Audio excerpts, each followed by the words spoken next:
महाराष्ट्रामध्ये आणि खास करून मराठवाड्यामध्ये अतिवृष्टीमुळं जी पूर परिस्थिती निर्माण झाली होती आणि ज्याच्यामुळं महाराष्ट्रातील शेतकऱ्याचं प्रचंड असं नुकसान झालं होतं.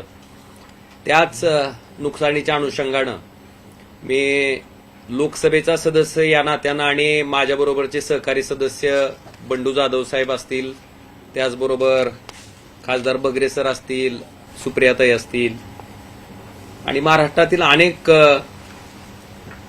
लोकसभा सदस्यांनी ह्याच्या बाबतीत केंद्र सरकारला त्या ठिकाणी विचारणा केली होती की केंद्र सरकारच्या माध्यमातून राज्य सरकारला जे महाराष्ट्रातील शेतकऱ्याचं पुरामुळं अपरिमित असं नुकसान झालंय त्याच्या बाबतीत केंद्र सरकारने त्या ठिकाणी काय मदत केली, ह्या अनुषंगानं त्या ठिकाणी प्रश्न विचारल्याच्या नंतर मी आणि खासदार बंडू जाधव साहेब आमच्या दोघांच्या तारांकित प्रश्नाला, जो प्रश्न 35 नंबरला होता, त्या प्रश्नाच्या उत्तरात श्री गृहराज्यमंत्री नित्यानंद रायजींनी लेखी उत्तरात स्पष्टपणे सांगितलंय कि वर्ष 2025 के दौरान आई बाढ़ के मद्देनजर राज्य के प्रभावित क्षेत्रों का दौरा कर नुकसान का मौके पर आकलन करने हेतु 16/10/2025 को एक आईएमसीटी का गठन किया गया है। आईएमसीटी ने 3/11/2025 से 5/11/2025 तक प्रभावित क्षेत्रों का दौरा किया। इस मंत्रालय को महाराष्ट्र राज्य सरकार से कोई औपचारिक ज्ञापन प्राप्त नहीं हुआ है। आईएमसीटी की रिपोर्ट और राज्य सरकार के ज्ञापन के आधार पर स्थापित प्रक्रिया के अनुसार एनडीआरएफ से अतिरिक्त वित्तीय सहायता पर विचार किया जाता है। हे तारांकित प्रश्नाला त्या ठिकाणी नित्यानंद रायजींचं उत्तर आहे। त्याचबरोबर श्री भास्करजी बगरे जे आहेत खासदार, त्यांनी पण एक 2 डिसेंबरचा अतारांकित प्रश्न होता 40/50 नंबर, त्याचंही उत्तर आलंय आणि त्या उत्तरामध्ये सुद्धा त्या ठिकाणी कृषि मंत्री महोदयांनी गृह मंत्रालय को एनडीआरएफ के तहत अंतर्गत सहायता के लिए महाराष्ट्र राज्य सरकार से कोई औपचारिक ज्ञापन प्राप्त नहीं हुआ है असं स्वतः कृषी मंत्री महोदयांनीच त्या ठिकाणी लेखी उत्तरात बगरे सर जे खासदार आहेत त्यांनाही ही अशा पद्धतीची माहिती दिली। आणि त्याच्यानंतर श्री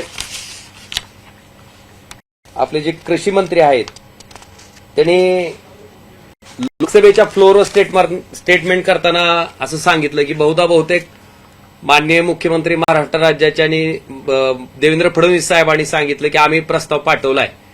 त्याच्यानंतर कृषि मंत्री महोदयांनी सांगितलं कि मैं निवेदन करना चाहता हूं कि महाराष्ट्र में बाढ़ की जो भयावह त्रासदी आई है उसके बाद महाराष्ट्र सरकार ने अपना प्रपोजल 27 तारीख को केंद्र सरकार को भेजा है, असं स्टेटमेंट स्वतः कृषी मंत्री महोदयांनी केलंय। आम्हाला एवढंच अपेक्षित आहे की लोकसभेचं हे सभागृह लोकशाहीचं सर्वोच्च मंदिर आहे। खासदार त्या ठिकाणी प्रश्न विचारतात म्हणजे त्यांच्या वैयक्तिक लाभापोटीचे कुठले प्रश्न नाहीयेत। त्या 24 लाख मतदाराचं नेतृत्व म्हणून, त्यांचा आवाज म्हणून खासदार त्या ठिकाणी लोकसभेत काम करत असतो आणि त्या खासदारानं विचारलेल्या प्रश्नाला जर केंद्रीय कृषी मंत्री त्या ठिकाणी जर 27 तारखेला तुमच्याकडे प्रपोजल आलंय असं होतं तर मग लेखी उत्तरात त्याचा उल्लेख का झाला नाही? कारण 27 तारखेच्या नंतर 27, 28, 29, 30, 1 आणि 2 म्हणजे जवळपास 3 आणि 2 5 दिवसाचा अंतर आहे। मग सरकारची यंत्रणा एवढी ढिसाळ आहे का की 5 दिवसापूर्वी एखादा प्रस्ताव राज्य सरकारकडनं केंद्र सरकारला येतो आणि केंद्र सरकारला ते माहितच होत नाही आणि केंद्रीय मंत्री, कारण मी असं बघितलंय की एखाद्या मंत्र्याचा जर प्रश्नोत्तराचा तास असेल किंवा त्याचे प्रश्न जर त्या ठिकाणी उत्तरासाठी लोकसभेत किंवा राज्यसभेत असतील तर ते मंत्री तासनतास त्या प्रश्नावर काय उत्तर द्यायचं ह्याच्या अनुषंगानं ब्रीफिंग घेत असतात। आपण जर आपल्यापैकी अनेक पत्रकारांना सुद्धा अनुभव असेल की त्या प्रश्नाचं त्या एखाद्या मंत्र्याचा प्रश्न जर त्या ठिकाणी लोकसभेत किंवा राज्यसभेत लागला असेल तर तो मंत्री अधिकाऱ्याकडनं ब्रीफिंग घेत असतो। मग असं सगळं असताना जर 27 तारखेला प्रस्ताव त्या ठिकाणी आपल्याला मिळालेला होता तर मग खोटी माहिती सभागृहात का दिली गेली? आणि त्याच अनुषंगानं आम्ही सगळ्या खासदारांनी हे सभागृहाचा अवमान आहे, सभागृहाच्या सदस्याचा अवमान आहे आणि मला वाटतं अशा पद्धतीने मंत्री जर त्या ठिकाणी बिनधक्कपणे खोटी उत्तरं जर रेकॉर्डवर देत असतील तर तो निश्चितपणे खासदारांच्या विशेष अधिकारामध्ये येतं आणि त्या अनुषंगानं त्या ठिकाणी दिनांक 9 तारखेला 9/12/2025 रोजी ठिकाणी मी लोकसभा अध्यक्षांकडे हक्कभंग प्रस्ताव सन्माननीय कृषी मंत्री आणि सन्माननीय राज्यमंत्री नित्यानंदजी राय यांच्याकडे मी त्या ठिकाणी दाखल केला आहे. ज्या प्रस्तावावर त्या ठिकाणी खासदार अरविंदजी सावंत साहेब, खासदार सुप्रियाताई सुळे, त्याचबरोबर खासदार डॉक्टर शोभा बच्चाव, खासदार गोवाल पाडवी, खासदार राजाभाऊ वाजे, खासदार भास्करजी भगरे, खासदार शिवाजीराव काळगे, खासदार वर्षाताई गायकवाड, खासदार अनिल देसाई, खासदार प्रतिभाताई धानोरकर, खासदार बलवंत वानखेडे, खासदार डॉक्टर कल्याण काळे, खासदार रवींद्रजी चव्हाण, खासदार संजय पाटील, खासदार संजय देशमुख, खासदार अमर काळे, खासदार प्रशांत पाडुळे, खासदार श्यामकुमार बर्वे, खासदार बजरंग सोनवणे, खासदार प्रणितीताई शिंदे, खासदार निलेश लंके, खासदार संजय जाधव, खासदार भाऊसाहेब वागचौरे आणि खासदार धैर्यशील मोहिते पाटील अशा 25 खासदारांनी हक्कभंगाचा प्रस्ताव आणि मी स्वतः त्या ठिकाणी सन्माननीय लोकसभा अध्यक्षांकडे दाखल केलाय. आम्हाला एवढंच अपेक्षित आहे की महाराष्ट्रासारखं राज्य, ज्या राज्यावर आज 9 लाख कोटी रुपयाचं कर्ज आहे, अनेक राज्य सरकारचे प्रकल्प, मी उदाहरणा देखील देतो की त्या ठिकाणी सोलापूर, तुळजापूर, धाराशिव या रेल्वे मार्गासाठी 50%चा भार उचलण्याचं आश्वासन राज्य सरकारनं केंद्र सरकारकडे दिलं, पण अद्यापपर्यंत एक पैसाही त्या ठिकाणी ह्या प्रकल्पासाठी राज्य सरकारनं अद्यापपर्यंत दिलेला नाही. ज्याच्यामुळं तुळजापूर पासून ते सोलापूरपर्यंत टेंडर सुद्धा त्या ठिकाणी होणं बाकी आहे. केवळ तुळजापूर पासून ते धाराशिवपर्यंत त्या ठिकाणी काम चालू आहे, प्रगतीपथावर आहे, ते सुद्धा केंद्र सरकारच्याच पैशावर. राज्य सरकारनं अजून एक फुटकी कवडी सुद्धा त्या ठिकाणी दिलेली नाही. फक्त उदाहरणादाखल मी सांगतोय. अशा पद्धतीनं अनेक योजना आहेत. कंत्राटाचा आम्ही बघितलं की आमचे बिल मिळत नाहीत म्हणून कंत्राटदार आत्महत्या करतायत, उपोषण करतायत, आंदोलन करतायत. म्हणजे इतकी राजकीयाची आर्थिक परिस्थिती विदारक असताना मला अपेक्षित एवढंच होतं की तुमच्या डबल इंजिनच्या सरकारचा फायदा महाराष्ट्राला व्हावा, तुमच्या डबल इंजिनच्या सरकारचा फायदा महाराष्ट्रातील जनतेला व्हावा ही अपेक्षा होती.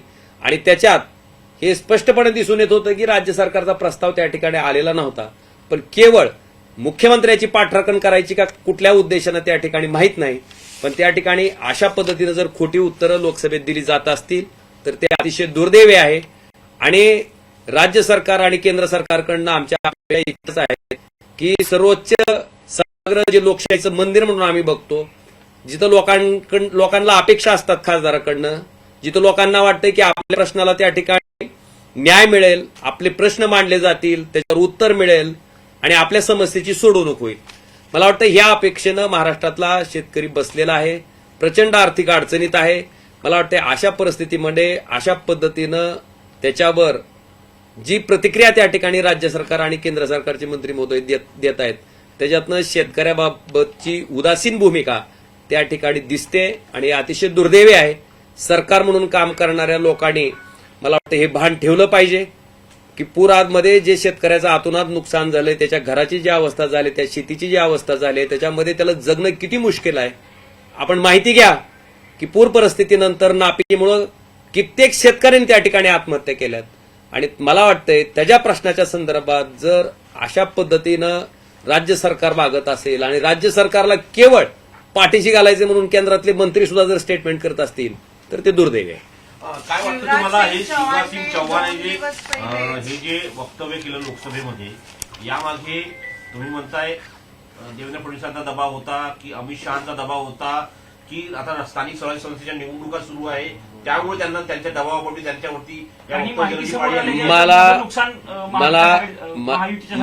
मला फक्त इतकंच अपेक्षित आहे की सन्माननीय मंत्री महोदय जेव्हा संसदेत एखाद्या प्रश्नाला उत्तर देतात तेव्हा ते खरं आहे आणि ते 100% सत्य आहे असं सगळेजण त्या ठिकाणी समजत असतात. आणि अशा परिस्थितीमध्ये त्यांनी परत त्यांचं स्टेटमेंट का बदललं, कशामुळे बदललं, मला वाटतं हा प्रश्न तुम्ही शिवराज सिंग चौहानांनाच त्या ठिकाणी विचारणं गरजेचं आहे. 2 दिवस अगोदरच शिवराज सिंग चौहान यांनी ट्विट करत ही माहिती दिली की कसं ते मोठा गिफ्ट करणार आहे सगळ्या महाराष्ट्राच्या शेतकऱ्यांना आणि सगळं जे ते आकलन करून सगळ्यांना जे त्यांच्या अकाउंटमध्ये पैसे जाणार आहेत हे त्यांनी ट्विट केलं आहे. मी आपल्या माहितीसाठी सांगतो की एका शेतकऱ्याचं म्हणजे ज्याची 1-1.5 एकर द्राक्ष बाग आहे त्या शेतकऱ्याचं 12 लाख ते 13 लाख रुपयाचं नुकसान झालंय आणि जी मदत त्या ठिकाणी सरकारकडनं शेतकऱ्याला दिली जाणार आहे, मला वाटतंय ती मदत झालेल्या नुकसानीच्या किती टक्के आहे, मला वाटतं ह्याचं आकलन करणं गरजेचं आहे. ठीक आहे, नुकसान झाल्याच्या नंतर कुठलंही सरकार काही 100% मदत कुठल्याही शेतकऱ्याला करू शकत नाही, पण किमान त्या शेतकऱ्यानं उठून उभा राहावं, किमान त्या शेतकरी पुन्हा शेती करण्यासाठी पुढे यावं, आत्महत्येसारखे विचार त्या शेतकऱ्याने करू नये, किमान त्याचा प्रपंच चालावा, इतकी तरी मदत मला वाटतं त्या शेतकऱ्याला करणं अपेक्षित आहे. आणि कोण गिफ्ट देत नाही, हा टॅक्स पेअरचा पैसा आहे, सर्वसामान्य लोकांच्या टॅक्सच्या माध्यमातून जमा केलेला पैसा सरकार नावाची यंत्रणा त्याच सर्वसामान्य लोकांसाठी खर्च करत असते. त्यामुळं कदाचित बऱ्याचशा लोकांना असा भ्रम झालाय की हे पैसे आम्ही देतोय म्हणजे जणू काय आमची वडिलोपार्जित इस्टेट विकून किंवा आमची प्रॉपर्टी विकूनच देतोय, असं काही जणांच्या डोक्यात गेलं असेल तर कदाचित ते काढून टाका. हा टॅक्स पेअरचा पैसा आहे, तुम्हाला विश्वस्त म्हणून त्या ठिकाणी बसवलेला आहे आणि तुमचं सरकार त्या ठिकाणी अस्तित्वात आलंय, तुम्हाला बहुमत मिळालंय म्हणून त्या ठिकाणी भारताच्या संविधानानं तुम्हाला दिलेले ते अधिकार आहेत. हा पैसा जनतेचा आहे आणि जनतेच्या समाजोपयोगी कारणासाठी तुम्हाला खर्च करायचा आहे. त्यामुळे कोण जर अशा आविर्भावात सांगत असेल की आम्ही गिफ्ट देतोय, आम्ही हे करतोय, मला वाटतं ती डोक्यातलं काढून टाका. हा, जर तुमची वडिलोपार्जित प्रॉपर्टी विकून जर तुम्ही काही मदत त्या ठिकाणी शेतकऱ्याला केली तर बिलकुल मग त्याच्या बाबतीत काय पाहिजे तो श्रेय घ्या, त्याच्या बाबतीत काय पाहिजे ते स्टेटमेंट करा, त्याच्या बाबतीत गिफ्ट म्हणा. सर, एक मुद्दा हा आहे की खरं तर हा निधी एनडीआरएफचा म्हणजे केंद्रीय गृहमंत्री अमित शहा यांच्या खात्या अंतर्गतला विषय आहे. त्याच्यामध्ये शिवराज सिंग चौहान आता म्हणतात की महाराष्ट्राच्या शेतकऱ्याला काहीतरी दिलं जाईल किंवा गिफ्ट म्हटलं जात आहे, तर तो त्यांच्या अखत्यारीत विषय येतो. मला खरं तर पहिल्या दिवसापासून पडलेलं प्रश्नाचं म्हणजे मला अजूनही उत्तर त्याचं मिळालं नाही. कारण एनडीआरएफ हा विषय गृह मंत्रालयाकडेच येतो. कुठलीही आपदा किंवा काही नुकसान त्या ठिकाणी नैसर्गिक आपत्तीमुळे झालं तर त्याच्या बाबतीत जी काही मदत राज्यांना केली जाते ती एनडीआरएफच्या माध्यमातूनच आणि एनडीआरएफच्या निकषाप्रमाणेच त्या ठिकाणी केली जाते. मग अशा परिस्थितीमध्ये कृषी मंत्रालयाचा काय भाग येतो आणि कृषी मंत्रालयाचा काय रोल येतो आणि कृषी मंत्रालयाचा काय अधिकार येतो, मला वाटतं ह्याच्या बाबतीत आता कृषी मंत्री महोदयांनीच त्या ठिकाणी अभ्यास करणं गरजेचं आहे आणि आमच्याही ज्ञानात भर टाकणं गरजेचं आहे की एनडीआरएफ हा विषय गृह मंत्रालयाकडे येत असताना आपण एनडीआरएफ जे खातं अमित शहांकडे आहे त्या खात्याचे ते मंत्री आहेत, त्यांच्या खात्याच्या बाबतीत आपण कशा पद्धतीने स्टेटमेंट करताय किंवा आपण जे सांगताय, मला वाटतं त्याला काय अर्थ आहे ह्याचंही आम्हाला थोडा उलगडा करून सांगितलं तर आमच्याही लक्षात येईल आणि आमच्याही ज्ञानात भर पडत. तुम्ही हा प्रस्ताव दाखल केलेला आहे, हा प्रस्ताव स्वीकारला गेलेला आहे की पुढची कारवाई? मी आता कुठलाही सदस्याने विशेष अधिकाराची जी सूचना आहे ती लोकसभेच्या अध्यक्षांना देणं त्या ठिकाणी क्रमप्राप्त असते. तो प्रस्ताव आम्ही विशेष अधिकाराचा लोकसभेचे जे अध्यक्ष आहेत श्री ओम बिर्लाजी यांच्याकडं हा विशेष अधिकार हननचा प्रस्ताव त्या ठिकाणी मी आणि इतर 25 खासदारांनी त्या ठिकाणी सहाय्य करून दाखल केलेला आहे आणि निश्चितपणे आता या प्रस्तावाच्या बाबतीत पुढे काय वाटचाल होते, कारण आता सध्या जी विशेष अधिकार भंगाची समिती आहे खासदारांची ती अस्तित्वात नाहीये. त्याच्यामुळे ते सगळेच्या सगळे अधिकार हे लोकसभेच्या अध्यक्षांकडे आहे. आता आम्हाला अपेक्षा इतकीच आहे की लोकशाहीचं सर्वोच्च मंदिर म्हणून गणलं जाणारं जे लोकसभा आहे त्या लोकसभेमध्ये जर सन्माननीय मंत्री अशा पद्धतीनं खोटी उत्तरं देत असतील, खोटं स्टेटमेंट करत असतील तर ह्या लोकसभेची जी मर्यादा आहे किंवा लोकसभेचा जो अवमान होतोय, त्या ठिकाणी लोकांचा जो भ्रमनिरास होतोय, मला ह्याच्या बाबतीत ह्याचं जर त्या ठिकाणी संगोपन करायचं असेल, ही जर त्या ठिकाणी लोकसभेची जी त्या ठिकाणी प्रतिमा आहे ती वाचवायची असेल तर मला वाटतंय त्याचे सगळ्यात मोठे रक्षक हे लोकसभेचे अध्यक्ष आहेत आणि म्हणून मला त्यांच्याकडनं अपेक्षा आहेत की ह्याच्या बाबतीत लोकसभेचे अध्यक्ष निश्चितपणे गांभीर्यानं त्या ठिकाणी हा प्रस्ताव स्वीकारतील आणि संबंधित मंत्र्यांना ह्याच्या बाबतीत उत्तर द्यायला भाग एक पाडतील. मुद्दा हा याच्यामध्ये असू शकतो की मानला जाऊ शकतो किंवा कारण दिलं जाऊ शकतं की आम्हाला 27 तारखेचा प्रस्ताव जो आहे तो मंत्र्यांना सांगण्यात आलेला नाही, एक मुद्दा दिसतोय, किंवा तो प्रस्ताव आलेला नसताना सरकारला वाचवण्याचा प्रयत्न दिसतोय. मला काय म्हणायचंय, ह्या प्रस्तावाबाबतीत इतकी चर्चा झाली, खरंच तो प्रस्ताव पाठवला असेल तो प्रेसला का दिला गेला नाही अजून? आज किती तारीख आहे? समजा राज्य सरकार म्हणते आम्ही 27 तारखेला पाठवलाय, केंद्रातले मंत्री पण म्हणतायत की त्या ठिकाणी 27 तारखेला राज्य सरकारनं प्रस्ताव पाठवलाय. तर मला एक साधा प्रश्न आहे, काय ते पब्लिक डॉक्युमेंटच आहे ना, मदतीचाच प्रस्ताव आहे ना, किंवा महाराष्ट्रात किती शेतकऱ्याचं नुकसान झालं आणि त्याच्या बदल्यात केंद्र सरकारकडनं काय मदत पाहिजे, मग तो प्रस्ताव सार्वजनिक काय होत नाही? सर, का तो झाकून ठेवला जातोय? याला दावा केला जातो या संदर्भात राज्यातल्या अनेक मंत्र्यांनी दावा केला आहे की आमच्याकडे पैसे आहे, आम्ही मदत करतोय, आम्हाला अतिरिक्त मदत म्हणून आम्हाला प्रस्ताव द्यायचा आहे, तो आम्ही प्रस्ताव केव्हाही देऊ शकतो असं त्यांचं म्हणणं आहे. पण मुद्दा असा आहे की जर राज्य सरकारने प्रस्ताव पाठवला असेल तर जसं तुम्ही म्हणताय पब्लिक डॉक्युमेंट आहे, पब्लिक डोमेनमध्ये यायला हवं. राज्य सरकार हे सगळं लपवतोय असा तुमचा थेट आरोप आहे. निश्चितपणे माझं तेच म्हणणं आहे. कारण ज्या स्थानिक स्वराज्य संस्थेच्या निवडणुका होत्या त्या निवडणुकामध्ये मी महाराष्ट्र राज्याचे मुख्यमंत्री, महाराष्ट्र राज्याचे उपमुख्यमंत्री कशा पद्धतीनं प्रचारात अगदी हिरिरीनं भाग घेऊन, कोण मोबाईलवर सभा घेत होतं, कोण हेलिकॉप्टरमधनं पळत पळत जाऊन सभा अटेंड करत होतं, हे मी स्वतः माझ्या डोळ्यानं बघितलंय. लोकशाहीमध्ये आपल्या पक्षासाठी प्रचार करणं हा लोकशाहीचा भाग आहे, तो लोकशाहीचा आत्मा आहे, त्याच्याबद्दल माझं काही दुमत नाहीये. पण आपण जेव्हा एखाद्या संविधानिक पदावर बसतो तेव्हा लोकांप्रती पहिलं दायित्व आपलं आहे. मला वाटतं हे सुद्धा त्या संविधानिक पदावर बसलेल्या प्रत्येक माणसानं आपल्या जबाबदारीचं भान ठेवणं गरजेचं आहे. प्रश्न इतकाच आहे की जर प्रस्ताव दाखल केलेला आहे 27 तारखेला तर तो आजपर्यंत का त्या ठिकाणी पब्लिकली सांगितला जात नाही, दाखवला जात नाही. मला वाटतं मी स्वतः मगाशी जे आपल्या मदत आणि पुनर्वसन विभागाच्या सचिव आहेत त्यांना सुद्धा फोनवरनं त्या ठिकाणी मी फोनवरनं चौकशी केली की बाबा नेमकं तो प्रस्ताव काय आहे, किती पैशाची तुम्ही मागणी केली आहे, तर तो बहुत ही बडा आहे. मलाही तिने आणि मी कॅबिनेट में हूं.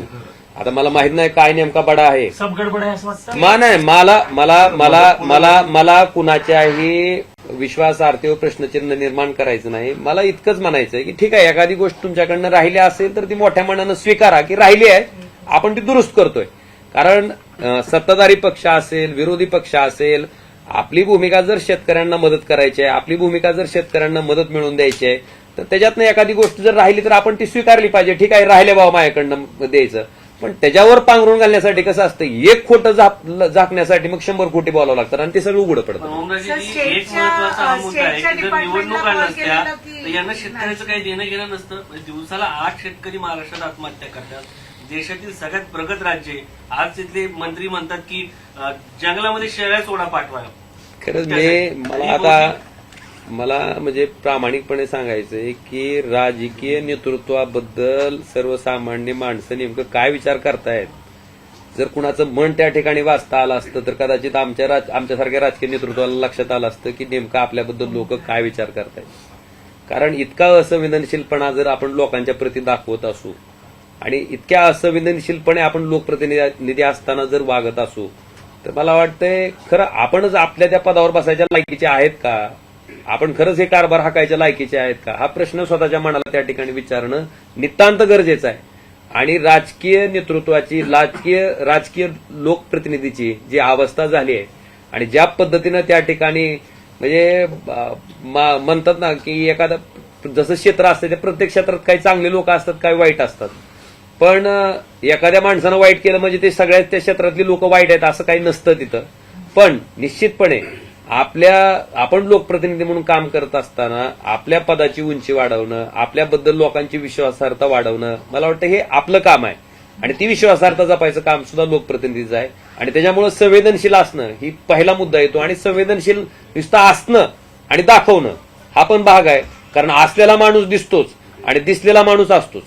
सर, एक प्रश्न असा आहे, जेव्हा अतिवृष्टी झालेली तेव्हा पण तुम्ही बघाल महाराष्ट्राला कशा प्रकारे दुर्लक्ष केलं जातं त्यावर. कारण की बाकीच्या राज्यात केव्हा पूर येतं की काय येतं, स्वतः पंतप्रधान नरेंद्र मोदी हे फ्लड्स पाहणीसाठी गेलेले आणि सगळे जे हे मिनिस्टर्स आहेत, युनियन मिनिस्टर्स आहेत, ते सगळे ग्राउंडवर दिसतात प्रत्येक राज्यात. महाराष्ट्र राज्यात मात्र एकही त्या काळात एक सुद्धा युनियन मिनिस्टर दिसला नाही. पंतप्रधान नरेंद्र मोदी यांनी काही ट्विट सुद्धा केलं नाही. सिम्पती नाही, एम्पथी नाही. बरोबरच इतक्यानंतर जेव्हा वेळ आली की स्टेटकडून काय नेमकं केलं जात आहे त्यात पण तुम्ही स्वतः आता जे एक्सपोज करतायत की असं कुठे ना कुठे गोळ दिसून येत आहे. तर तुमचं नेमकं काय सांगणं. आणि शिवराज सिंग चौहान हे कितपत राईट कृषी मंत्री आहे हे तुम्हाला वाटतं. मला इतकंच सांगायचं ह्याच्या बाबतीत की ज्यावेळेस महाराष्ट्रामध्ये न भूतो न भविष्यती अशी पूर परिस्थिती निर्माण झाली होती आणि ज्याच्यामुळं लाखो शेतकऱ्याचं अपरिमित असं नुकसान जे की कधीच किमान पुढच्या 10 वर्षात तर भरून येणार नाही इतकं प्रचंड नुकसान झालंय. आणि त्या नुकसानीच्या बोजाखाली सततच्या नापिकीमुळं, कर्जबाजारीपणामुळं अनेक शेतकरी आत्महत्या करतायत. मला वाटतं अशा परिस्थितीमध्ये केंद्राचे मंत्री त्या ठिकाणी महाराष्ट्रात आले, पण ह्या घटनेबद्दल एक साधं अवाक्षरही न काढणं मला वाटतं हा असंवेदनशीलपणाचाच भाग आहे. मी जे मगाशी म्हणलोय, मला कदाचित आता मी त्यांच्याबद्दल बोललो तर परत हा राजकीय मुद्दा होईल, परत त्याला पॉलिटिकल अँगलनं बघितलं जाईल. पण मला हा प्रश्न विचारायचा आहे की ज्या शेतकऱ्यांचं आपण प्रतिनिधित्व करतो, जे शेतकरी आज प्रचंड अशा अडचणीत आहेत, अशा नुकसान झालेल्या शेतकऱ्याच्या बाबतीत आपल्या देशाचे पंतप्रधान, आपल्या देशातले केंद्राचे मंत्री जर एक साधं ट्विट करू शकत नसतील, हिथं आल्याच्या नंतर आपल्या भाषणामध्ये त्याला एखाद्या मिनिटाचा 2 मिनिटाचा वेळ देऊ शकत नसतील, त्याच्यावर भाष्य करू शकत नसतील, तर खरंच आपण संवेदनशील आहेत का, इथपर्यंत प्रश्न त्या ठिकाणी आपल्यावर उपस्थित होऊ शकतो. याचा विचार तरी करणं गरजेचं आहे. आणि मला वाटतं ज्या पद्धतीनं ते असंवेदनशीलपणे वागतायत त्याच पद्धतीनं आता ह्या प्रक्रियेतनं ते पुढे येते.